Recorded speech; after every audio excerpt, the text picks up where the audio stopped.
Hello everyone, welcome back to Triple D Models and Games, where today we're taking a look at an older model kit that I had built quite some time ago.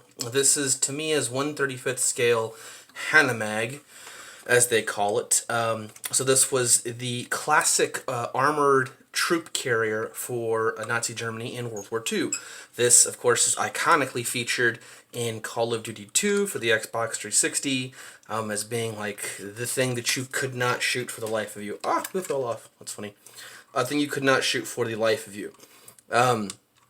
So I haven't weathered this yet. This has been sitting around for quite some time.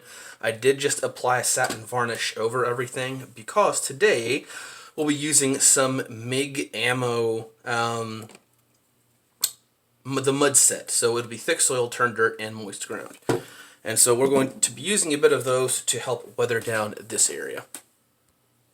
So one of the first things you're going to need is, if you have a brand new set of brushes that you want to devote to this, fine by me. If you have a set of older brushes that you have already used up, have used for other projects, or they're just worn down beyond repair or restoration, go ahead and use those. You see, I marked them off with tape so I don't get them mixed up with any of my newer brushes that I use for acrylics. Also a good idea to have different brushes for different carriers, so have brushes for enamels, have brushes for acrylics. So now the very next thing I'm going to do is I'm going to take some MiG ammo splashes.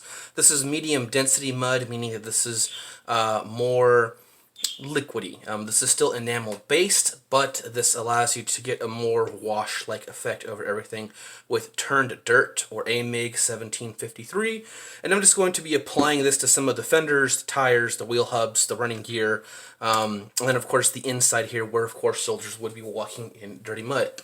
Now take note, this is like the second model I ever did, coming back into the hobby. I did not know that these doors were supposed to pivot like this one, and so I glued this one into permanent place, sadly.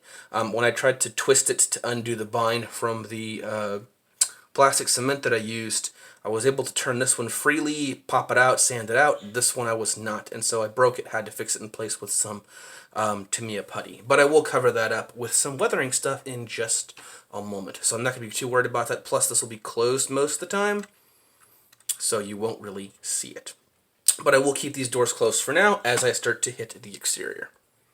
So like I said, went ahead and shook this up. The stuff is enamel based, so it is going to smell. Make sure you work in a well-ventilated area or outside if you can. If you don't, make sure you have a fan nearby. I'm working in a pretty big room, even though I'm in the corner, obviously. But nothing to worry about too much. Now you can see that some of this has pooled at the top, a recess. So all I do is I get a little bit of just some paper towel, or in my instance toilet paper, because I'm out of paper towel.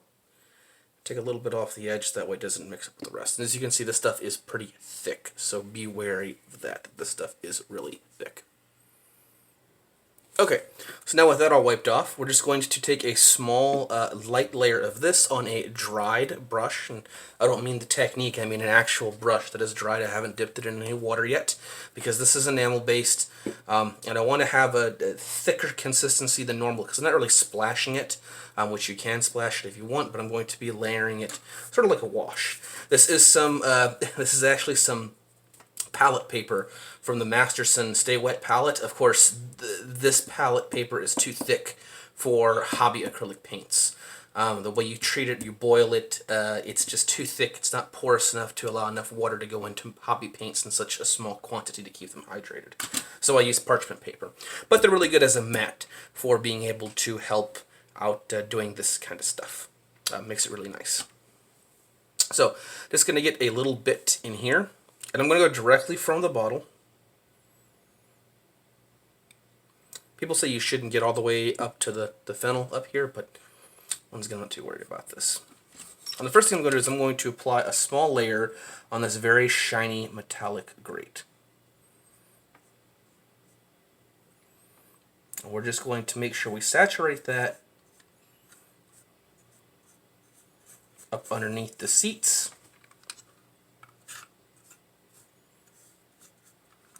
And we're even going to get some on the seats themselves, just a light pass by, because obviously these would also kind of get dusty, dirty themselves.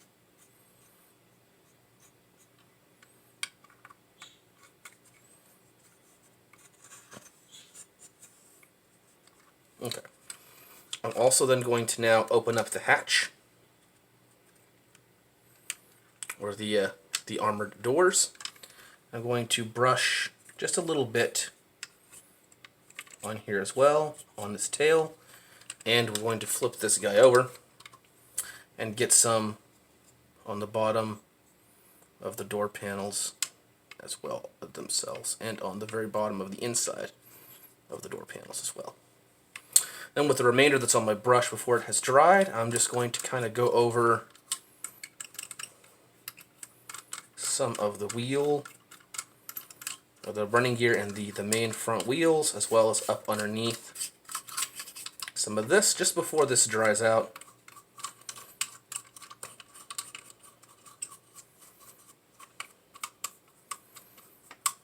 And as you can see, this is pretty inaccurate for the moment. That's because, guess what? In real life, a lot of mud and splashes aren't very accurate. So if you're going for some kind of super fine detail, it's not kind of what goes on in real life. So if you think you have too much, like I do right here, I think I pulled a little bit too much in here because I went directly from the pot instead of thinning it out. It's just fine. You can go back over this. It is enamel. And just like with acrylic paints, you can soak up some of this on the brush.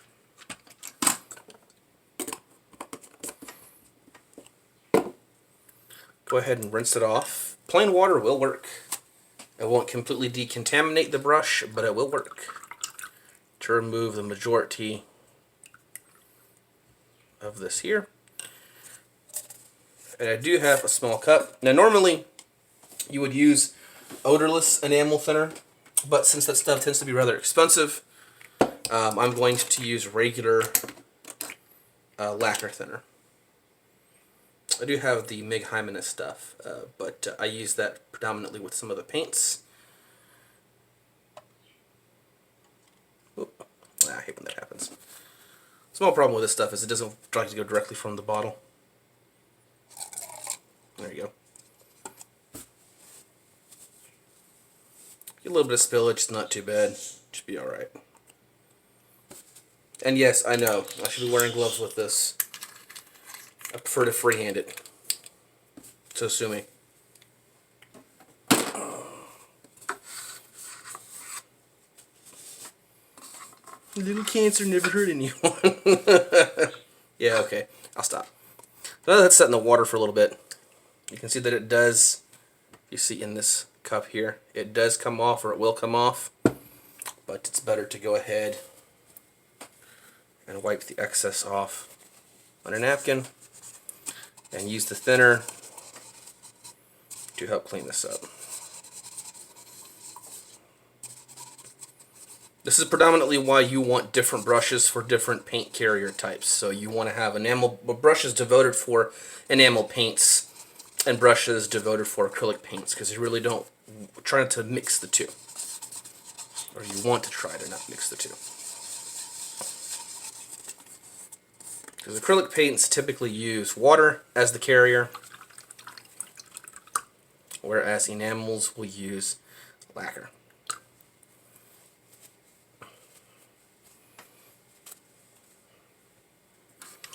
Okay, so yeah, still feel like there's a little bit too much in there, so we can go right back into this lacquer that we have here, this thinner that we have, and making sure we wipe off some of the excess off the brush. Just go back over the top, and it starts to eat away right through some of the heavier upper layer.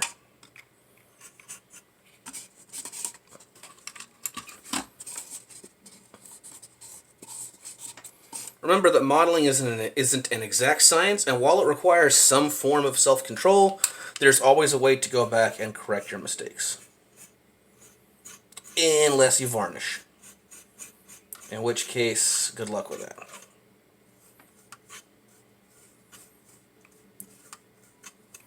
That looks pretty good. I'm satisfied with that. Yeah, it's not bad. So I'm going to go ahead and I'm going to clean this brush, and we're going to move on to the next part, which is the exterior, where I'm going to be using some thick soil, and I'm going to be using some moist ground to get the outer edges, because the turn dirt really is just, I wanted more for the interior. So now I'm going to begin working with the thick soil. I made sure to shake this up pretty doggone well. And this is brand new, opening this. And so I'm going to pour a little bit into this small pot or pit right here so I can get started on the model. Goes to show, I also got gloves because enamel is rather hazardous, and I was just lazy when I started this because I wanted to get that done as quick as possible.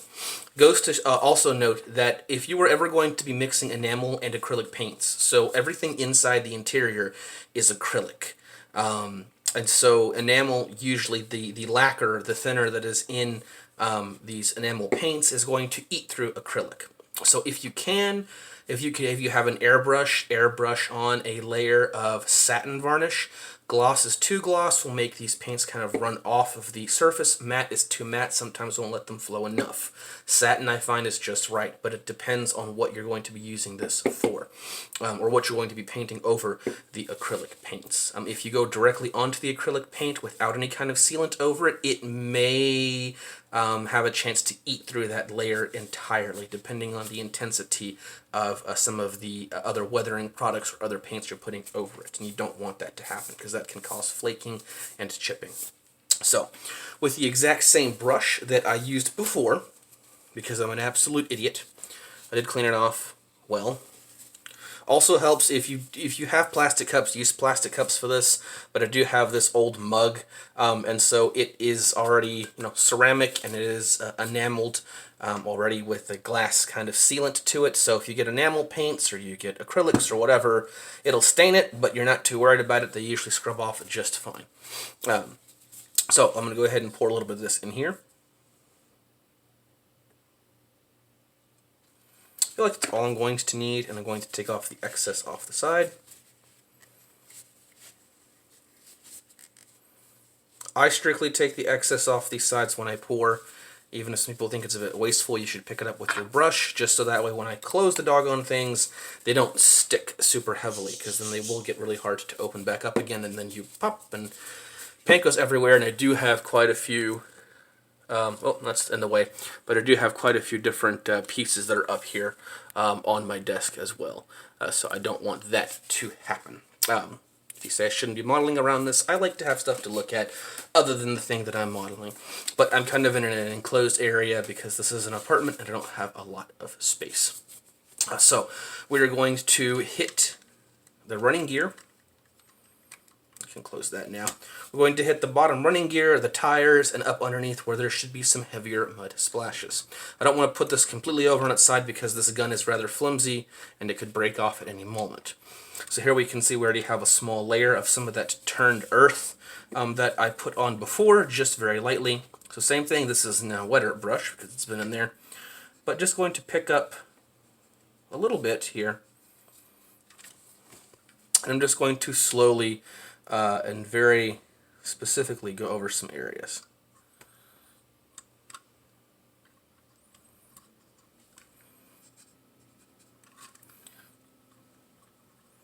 Mainly on the inside of some of these sprocket and idler wheels.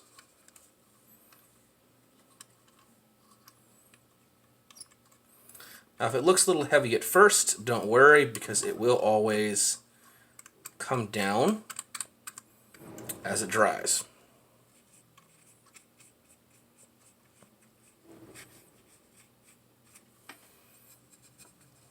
I like to be a bit sporadic with some of my painting here. Like I said, in real life you're not going to have a lot of clean lines and textures, and I'm just going to kind of brush over this just because this is going to get dirty anyway.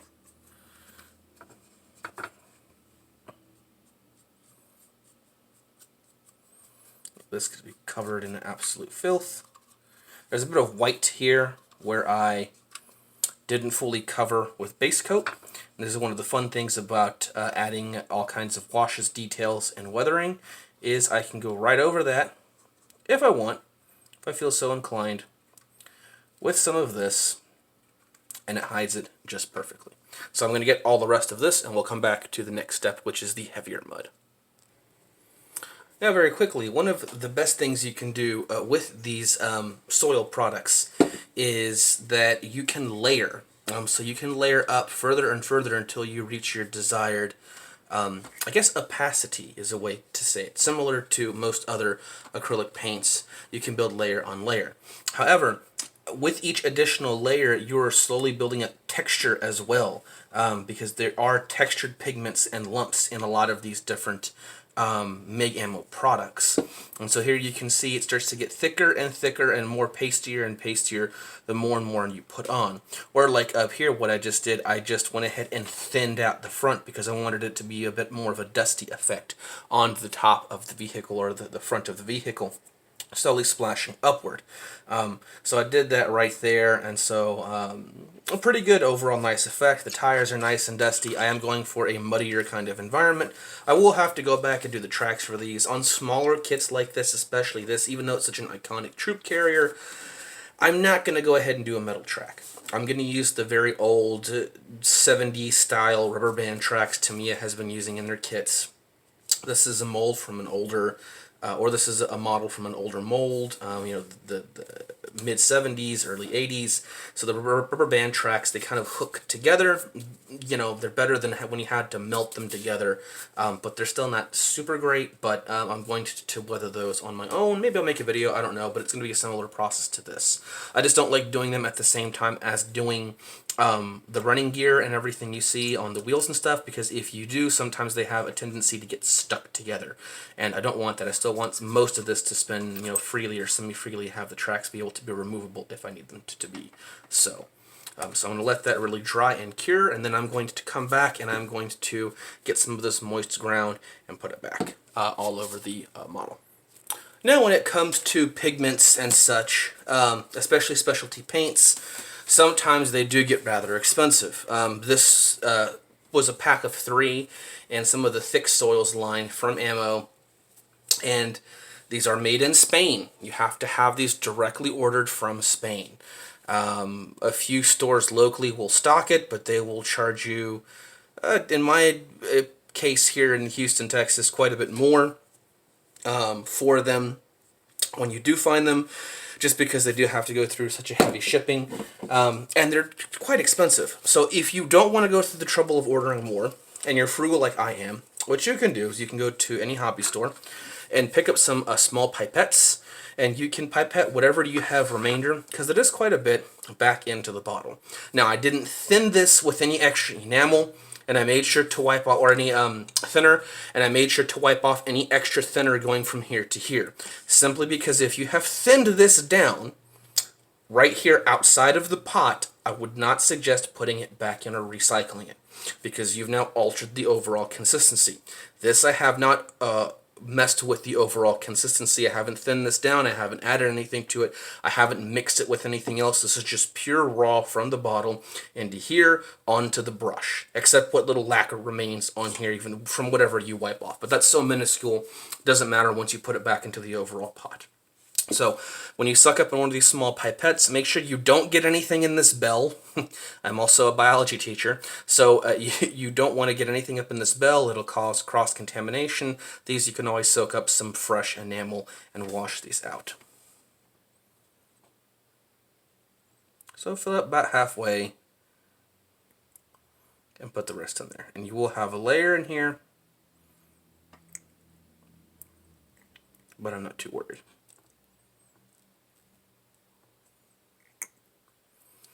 Now, herein lies the trouble.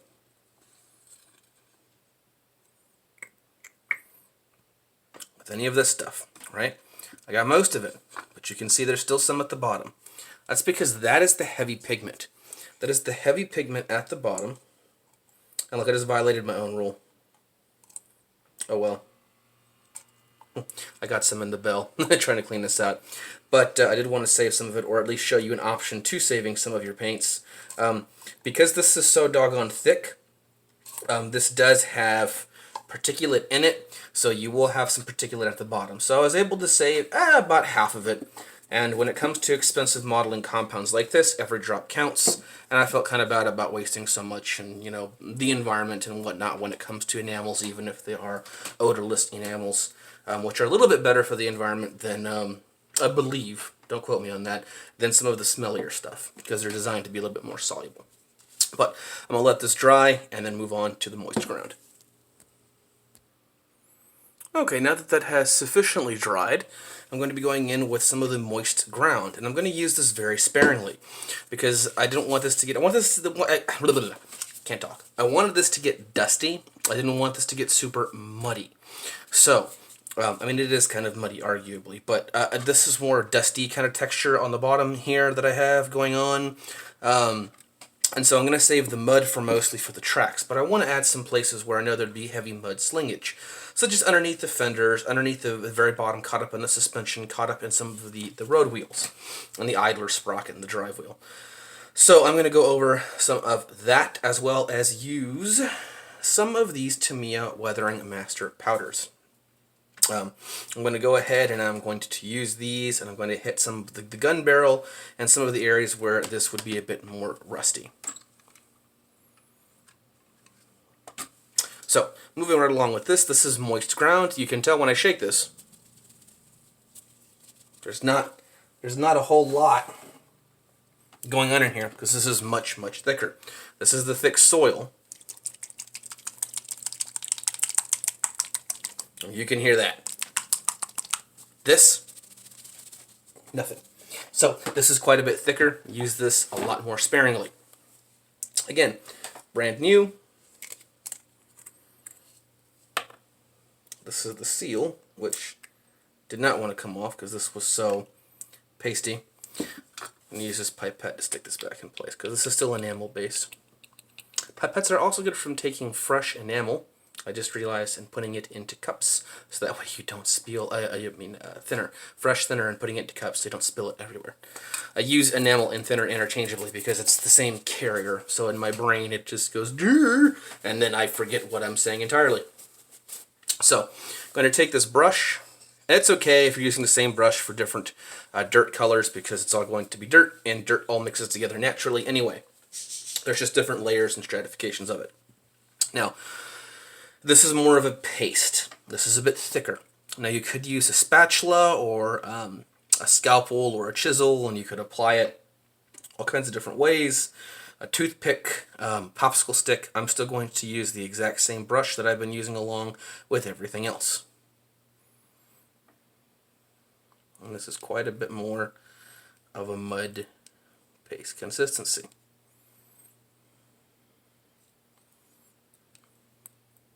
Okay, you see how thick that is?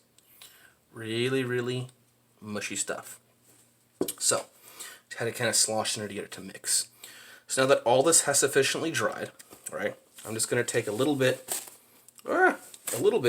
of the excess off from the top. That was there. By the way, it's good to have a metal palette or aluminum instead of plastic, because sometimes the enamel, if it's too thin in places, most of these plastic ones are meant for acrylic paints, it likes to eat through them. So we're going to take a little bit of this, the heavier streaks, and I'm going to apply them where I think they would most be. So it's going to collect down here, mostly on some of the front of the suspension. That's where I would assume it would coat the most. On the bottom here, and here on the fenders. You're going to see it a lot in the wheel hubs themselves, but we'll give a little bit of stippling to the tires as well. Kind of a dry brushing effect. Not on the edges though, because the edges, while they're in constant contact with the ground, there's not going to be a lot of buildup because they're constantly spinning and slinging. Whereas inside the actual hubs, the places there will be centrifugal force, but you're going to assume that it's going to get caught up in there a lot easier. Now this does have some larger chunks in it as well, so be aware of that. Almost like stones when you are going through and applying this. Put this on the bottom here, so it's going to be runny as well. And remember, if you put too much somewhere, or you feel like you put too much somewhere, you can always go back and you can use some thinner and you can take away some of that. And then of course the last important place I'm going to put this that I'll actually show y'all is get another big glob of this on your brush. Turn this over and I'm going to put this on the back fender, because I would assume a lot of this is going to collect on the back fender and even on some of these pieces as well. Not so much on the bottom of the doors. I don't think it's sling it that high. But definitely on the bottom fenders and on this bottom edge as well. And you can just kind of to blend it all together, you know? Give it some variations in color. So I'm going to continue doing the rest of that to the places that I think it needs to be, and I'll come back when that's finished. Okie dokie. So now coming back to all this, we're all alive. We've all seen reality. So we concentrate the mud where we would most believe it would be similarly replicated. So when I turn this model over, we see that I have put a lot of mud underneath the two front fenders. This still has lacquer thinner on here. My hand. So I put a lot of mud underneath this front suspension, the front of the vehicle, and under the front fenders right here, or the mud guards.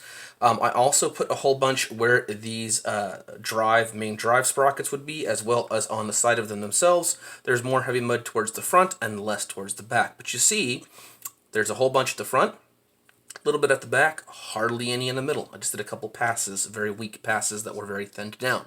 The reason I did this is because you're going to find a lot of mud being picked up and kicked here, then being kicked off. It's kind of clean, picking up more mud, slinging it everywhere. So, or whichever way this turns. Forward, yes. So, it'll be slung a lot here, and you also get some uptick from the tires as they're moving this way. And so, I reflected that here, didn't put a lot back here, just underneath, because you're not going to get a whole lot of kickback. It's mainly coming up underneath these two fenders where I heavily added a lot of mud texture. I also didn't put a lot of mud texture on the side, because not only because of these guards, but because mud isn't going to sling as high as some of the dust and loose soil and debris is.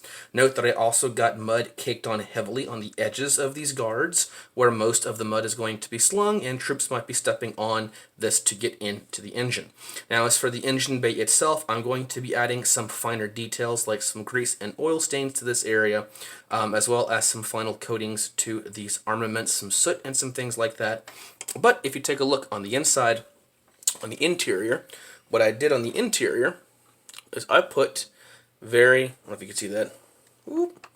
I put very, very little mud in here. I put a couple splashes, mainly because if troops are moving in and out of this, as they should, and there's a whole bunch of little tippy-tap footsteps in there, 1/135th scale, they're going to be crushing and stepping on a lot of that mud. It's not going to cake into thick globs, unless this has been setting, and they've been setting in there for hours. And even at that point, it's going to dry into a hard cake. They're going to step on it, it's going to crumble. So not a lot of heavy mud patches, but there will be some. You can see why I put down some paper here, just because this is going to get all my desk dirty. And while this is a very, very decade-old IKEA desk, I do care about it a little bit. But I can always come over, sand it, whatever. Might get a new one in the future. Who knows? Ignore the arm. So I'm going to let this completely dry. This is going to take quite a bit longer than any of the other layers, just because I put this on rather thick. I did cake this on pretty hard. So I'm going to take this glove off, because I do have the other one from the other hand. Leave that one there. And if I need to use it, I will. If not, I probably won't, because the next few steps I'm going to be doing are going to be adding some details to the very top of the vehicle. They're not going to require me to manipulate the whole thing, especially when stuff is still wet.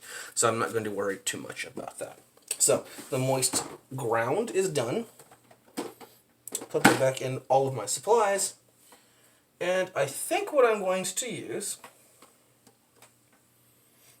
fresh engine oil, engine grime, Well, we don't have an engine to look into. Fresh engine oil, scratches, effects, metal slag.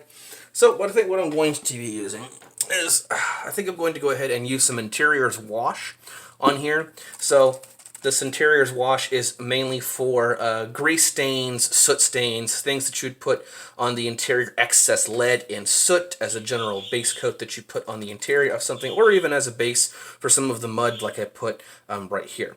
This is a good example of what I'm talking about. This happens with any wash, but you can see right here, there's a small clear spot where it's just the bottle showing through, and then there's a whole bunch of pigment on the bottom. And as I start shaking this more and more vigorously, that pigment will fade, and it will just be the solution. Same thing is true of the muds, but it's a much, much heavier pigment. It's meant to stick around and build up.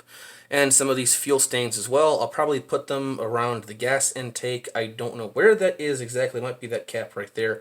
I'll look it up in some historical photos. I don't think I'll put any engine oil anywhere, just because I believe this is entirely encapsulated. So let all that dry, come back to it a little bit later. That being said, it's probably going to take at least a few hours before this is dry enough where I feel comfortable manhandling this with these fat, meaty claws, so that way I don't mess anything up or obscure any fine detail. Also, a brief intermission into chemical safety. So when it comes to disposing of used up enamel thinner, or really any kind of harsh paint solvent, you need to make sure that it's neutralized so it doesn't leak everywhere, because this is still very runny. So it doesn't get everywhere. It's very hazardous, very caustic. If you have pets or small children, don't want it getting anywhere. And it's just really smelly, and it can deteriorate stuff, and it's very flammable. So what I do, if you so happen to have a cat, you can just use good old cat litter. Cat litter is just fancy clay tablets, or fancy ground up clay. You just pour a little bit in here. Normally I use a different cup, but I don't feel like using a different cup. And you pour just enough to cover your lacquer thinner. Now, of course, if you don't have a cat, and you don't have cat litter on hand in small amounts or large amounts that you can spare small amounts, you can go to a hardware store or a chemical store, and you can always get just basic clay granules, and you can use that to soak up all the excess lacquer thinner. Now, of course, you can filter this out. If you have a large glass jar and you have an excess of coffee filters, you can pour this back through some coffee filters and let that slowly drain through, and then you can reuse the thinner. I'd put it in a separate bottle. Don't put it in the original bottle that you took it from, just so it doesn't cross-contaminate, but you can still reuse it. I, of course, don't really care. I don't mind being wasteful when it comes to really caustic and toxic things, as long as they're well neutralized. So here you can see there's a lot of dry at the top, a lot of wet at the bottom. So you can actually just set this out in the sun and let this evaporate off out of the clay, and it will just leave some bare pigment. Or you can tape this shut, put it in a Ziploc bag, or just throw it straight in the trash. And it will help alleviate the smell, and it will help make sure that this doesn't actually spread its contained in the clay granules. I left a little extra because I will probably use a little extra thinner, because the next part of my painting process isn't going to use nearly as much. So just a quick little tidbit there before I get to the rest of weathering the vehicle. Now that this is dried enough where I feel like I can handle this, I'm not really going to need to handle it all that much. Going back and looking at some information, some reference photos, this is an all-armored encapsulated engine, so the exhaust is actually this little doohickey down here up underneath the fender. And I'm not going to rust it, because in a lot of reference photos, this thing was caked in mud up underneath these hubs. So you wouldn't even see the thing, kind of how I have it right now. And then there weren't really any fuel stains, because this thing would open up and you actually filled in the fuel from the front from here. There's nothing in the back but pure armored goodness. So I'm not going to bother, because while you might see fuel stains up here somewhere on the hood, it's really going to pretty much wash off most of the time. So what I'm going to do instead is I'm going to use some of these Tamiya Weathering Master powders. Now, these are, as far as I'm concerned, I believe these are enamel-based, but they are a type of weathering powder that is not too unlike MIG Ammo's weathering pigments, but these already have a binder in them. And you'll see what I'm talking about in a second. My favorite one is this soot. So here they're in this makeup applicator style dish, kind of like women's makeup. And they have a binder already in it. They have a fixative already in it. So this one, this is set B, so this includes soot, rust, and snow. Won't be using the snow, obviously, because of all this extra mud that we have, but I just don't feel like a snow texture. Because this is some more European light earth style stuff. Really won't be using the rust either too much, just because I like my vehicles fielded in that they're not battle damaged. They haven't been out in the field very long, but they did get off the transport ship. They were serviced, they were tested, and they're being brought into the battlefield, into the front lines. I like my stuff kind of pristine. I'm kind of, excuse me, kind of weird that way. So what I'm going to be doing is I'm going to be sooting the barrels, both the front and back of the two MG42 machine guns. And they were MG42s, not MG34s. Well, actually, this front one is an MG42, and the back one is an MG34. MG34s could be attached and detached from swings, swivel arms like this, for troops to take off and transport. Most of the time, you just saw them, though, with this. This was pretty heavily attached because there was so much recoil from this. These are just makeup brush applicators. You can get them at a hobby store, specially branded, or you can literally just go to brave the makeup aisle of your local, grocery store and find some of these little sponges, makeup applicator sponges, and these work just well. They do come with an applicator themselves, but these tips tend to fall apart because they're really cheap, and these brushes don't really do a very good job of spreading anything, so I usually use them for one color, and then that's it, because they say you can wash them, but they're rather difficult to wash. So all you do, this already has some on here, but this does get caught up in the pores of the sponge. So you simply just kind of smear it around in here. These last you a long time. And very gingerly, very carefully, you're just going to kind of pad the area where you want this to be applied. So for here, I'm just going to kind of just, here and there. There's a little bit that falls up on the roof. I'm just going to blow this off the side. Because you don't need to use a fixative with this. Now, of course, on a tank barrel, a gun barrel, flak stuff, or even soot from exhaust, this is much easier to see. On this, whoops, something fell. Bumped the desk, sorry. On this fine of a scale, you're not going to see it all too well. I'll see it, but you won't be able to see it in camera, nor will you see this really in bright lights. So we're just going to hit these, like I said, just a little bit. These don't need a pigment binder like the ammo stuff. I'm sure you can. I'll have an experiment in the future where I'll test if that's compatible with this. But other than that, that's pretty much it. The only other thing I'm going to use is if I close this up, so I just brought up the wrong weathering master. I have A, B, and C. I've used A a lot more though. But with A, what I'm going to do, I use this a lot on the Panzer II model I did in the past. There's a little chunk here. You see that broke off. Anytime you see that, you can just get a loose brush. You can just kind of pick it up and lay it off somewhere. I don't mind it, but I do mind a little bit the cross-contamination. So what I'm going to do is I'm going to take some of the mud color right here, which I've used before on this sponge. Just get a little bit of it, because this is a different kind of earth texture. I'm going to pop open these doors here, and I'm just going to kind of hit the edges, maybe the inside.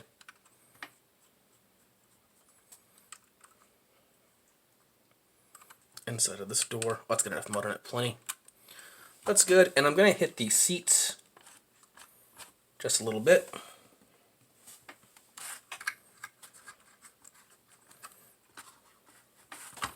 It's kind of hard to get in here with this, but yeah, right.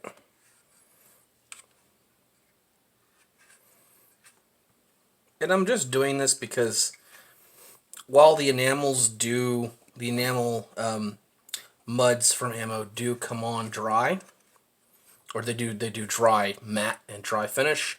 This is a little bit of a different product. This kind of streaks a bit differently. This isn't an oil brusher or anything. This is similar to like pastel chalks.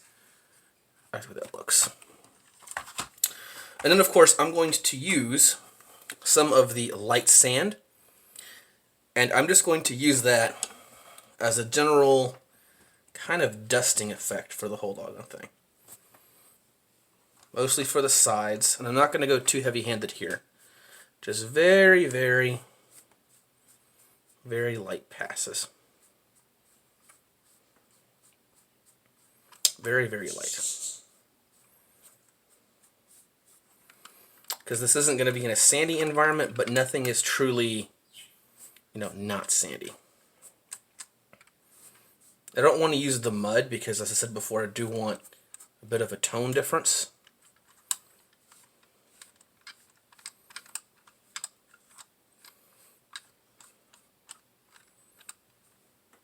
Looks good. Looks good so far. Okay, put that up. These sponges up. Oh no! See what I did? Got mud on my hand. So this must still have some pretty wet mud. Probably for one of these tires up under here.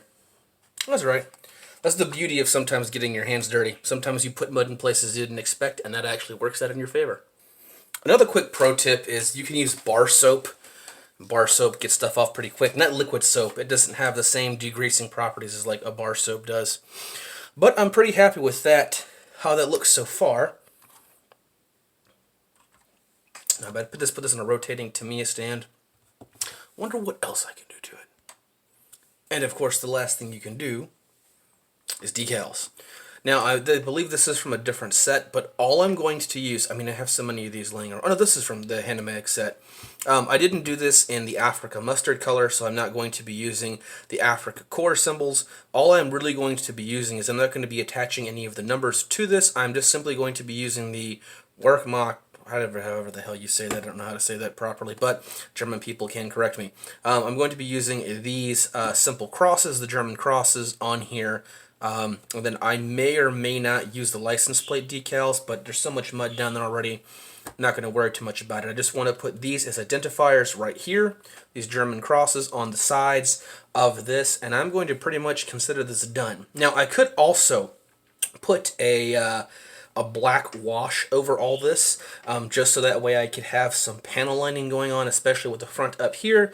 But this model is not my favorite in the whole world. This thing was really fiddly to put together, and this top half and this bottom half didn't want to fit together very well. This is an older Tamiya kit, and I'm just like, that's why I've had it sitting around for so long, unfinished. I just decided, hey, let me finish this, make a video out of it real quick, and you know, have it done and sit it in the case with all of my small tanks. So the Panzer II and my Broncos M22 Locust tank. I put it in my small tank case. Won't put it in my giant glass display. So just kind of wanted to get this finished. I'm going to weather the tracks, probably put these on, and then that'll be it. So with that, I went ahead and I put on, well, I painted the figure that I had to go with this, the gunner, and I have affixed him to this gun with a little bit of sticky tack. I wanted to make sure that I didn't get any on his boots, stick to the floor, because I didn't want to remove any of the mud effect, so I just stuck it to the two smoothest parts on this Mini, which is his hand, and then stick him directly to the gun. Use a little satin varnish, just so that way it would be a little bit smoother of a finish, could stick on a bit better. At least on the gun I did. The man, I made it matte, so it's grip his hand a bit better.